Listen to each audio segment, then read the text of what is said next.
All right, we've made it to the end. Here are the last two problems on molecular formulas.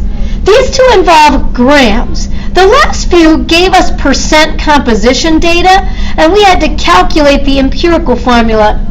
Now we're going to need to do something similar here. We're just given masses instead of percent composition, which is fine because when I had percent composition, I assumed a 100 gram sample so that I could use those percentages as masses. We're going to do the same thing, but we can start with masses right away. So I have 13.625 grams of carbon, 2.275 grams of nitrogen, and 9.100 grams of oxygen. Now they should all add up to 25 grams. We have a 25 gram sample, which there are a few in the homework that might say like, I have 13.625 grams carbon, 2.275 grams nitrogen, and the rest of the sample is oxygen. Which, if I knew the overall mass of the sample, I could subtract off the carbon and the nitrogen, and the rest of the mass should be the oxygen. We need to get these into moles. I'm going to cancel grams, put them in moles. 1 mole of carbon is 12.01 grams. Cancel grams, we want moles. 1 mole of nitrogen is just a hair over 14 grams. And the oxygen, 1 mole is 16 grams. These are ones that you do use so often that by accident you kind of memorize them after a while. So let's plug them in and see what we get. We'll leave a couple figures. 1, 3, 4, 5 moles of carbon. I just want to make sure I have enough significant figures that I get a good ratio. Ooh, this one's small. 0.1624. There's my nitrogen.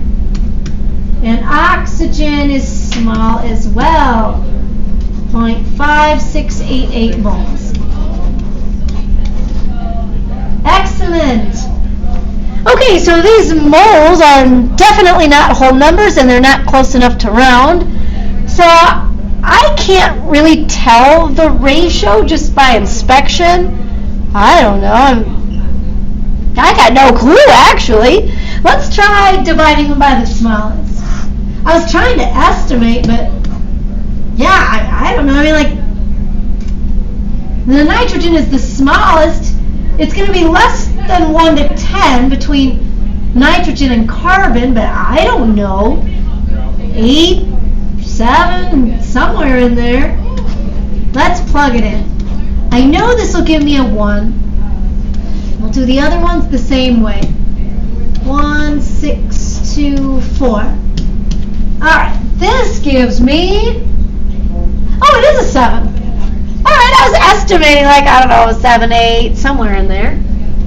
And then the last one, 1, 6, 2, 4, we'll divide. Ooh. Okay, so this one's kind of funky. 3.5.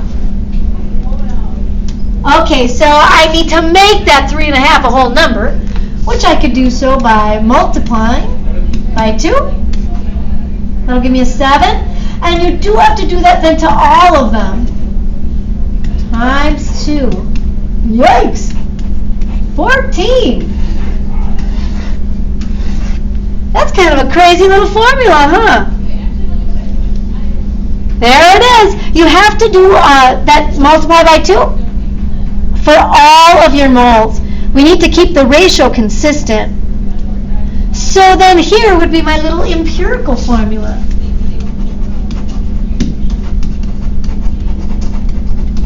It's kind of a weird one. My empirical formula is C14 N2O7. Weird, huh? And if I plug that in my calculator, I want to find the mass. So 14 times carbon, 2 nitrogen, and 7 times the oxygen. Ooh, yep, I like this. This puts me right around 308 grams. And again, we said that they will always give you the true molecular mass. The molecular mass, 616. All we got to do is compare them. Sometimes you luck out and it's kind of obvious, as is the case here, where I could quickly say my molecular formula needs to be doubled. The true molecular mass is doubled. This is a crazy, crazy formula. So we're looking at C28, yikes, N4O14. And if I wanted to double check, and I plug that all in my calculator quick, 28 times carbon, 4 nitrogen, and 14 oxygen. Yep, this really does have a mass of about 616 grams per mole. There it is, my molecular formula, a ratio of 28 to 4 to 14. But it's right, and you can confirm it by checking the mass. Cute. So we can use grams right away. And here is a good example of one more where dividing by the smallest did not give me perfect ratios right away. I got a 3.5, but we could fix that. So then here's the last one. I like this one. It's very similar, and it is kind of similar to what we'll do in the lab. We have 15.645 grams of an unknown compound analyzed in the lab. It was found to contain 11.890 grams of iodine and 3.755 grams of oxygen. Now again, they might not give you both of those masses. Maybe they only give me the iodine, and then they'll say the rest of the mass is oxygen. I think I could handle that, as long as I knew the mass of the original sample.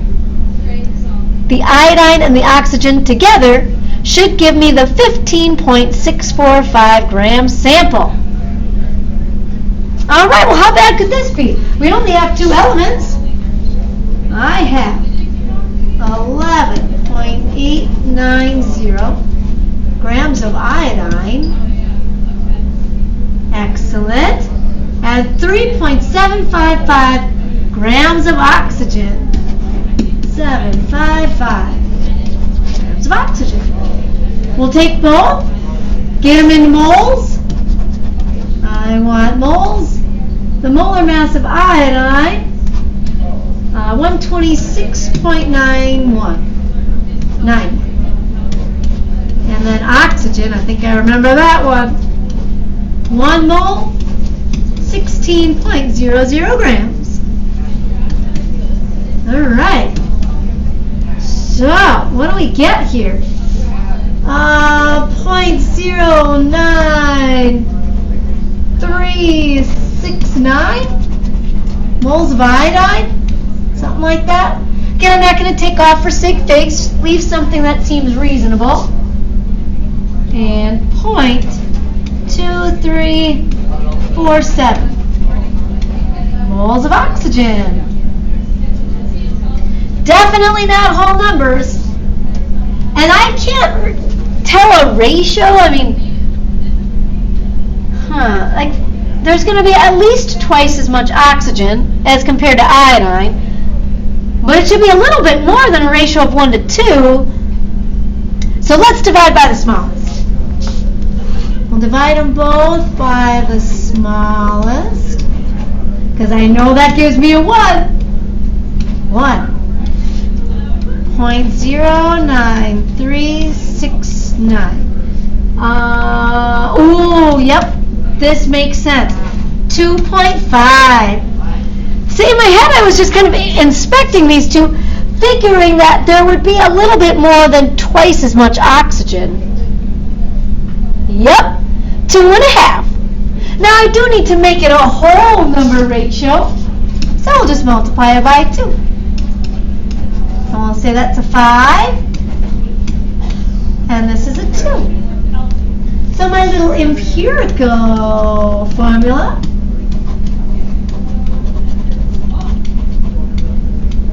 would just be I2O5. And now I want to find that empirical mass. So we're going to take 2 iodine, 126.91, plus 5 times oxygen. Yes, I can do it. I'm getting like 333.82 grams per mole, which then if I compare to the true molecular mass, there it is, 668. Can you tell? Can you tell the relationship between the two? It looks like the real molecular mass is about double. So we need to double our formula.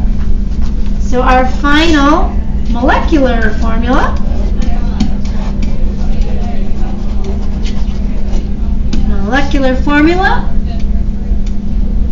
would be double I4O10. And this I'm expecting to have a mass of approximately 668 grams. So if I plug it in, just to make sure that I'm in the ballpark, and again, we might be using different periodic tables, or that 668 might be rounded a little bit, so I might not have a perfect ratio, but it's really darn close. Yeah, it is knocking on the door, 668. There it is. That's all you could ever need to know about empirical and molecular formulas.